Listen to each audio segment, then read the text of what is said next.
Hi, I'm Josh. Let's walk through assembling the US Digital L2 encoder.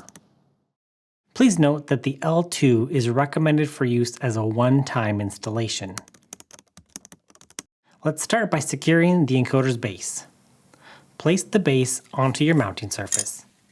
You'll want to make sure the encoder base is centered before securing it with screws.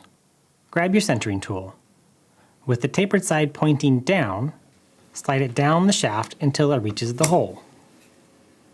While holding light pressure on the top of the centering tool, tighten the two mounting screws to 5 inch-pounds. You can now remove the centering tool. Next, we're going to install the hub disc assembly. Start by sliding the spacer tool along the floor of the base between the raised sides until it presses against the shaft. Place the hub disc on the shaft. Note that the set screw is below the disc. Slide it down until it bottoms out against the spacer tool. While pressing down on the hub disc, tighten the hub set screw to 2 to 3 inch-pounds, and then remove the spacer tool. Next, we're going to install the optical module. Place the optical module onto the mounting surface with the connector pins oriented at the top.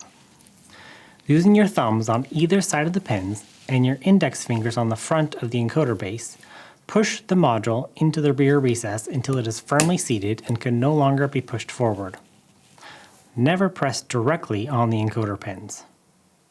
Let's see that again from a different angle. The module is being held in place by these two tabs and the front of the cover. Last, we will install the cover. Align the cover so the shaft passes through the center hole and the optical module lines up with the cutout. Press the cover down until you hear 2 snaps, one for each tab. And that's it. Your L2 encoder is fully assembled and ready for use.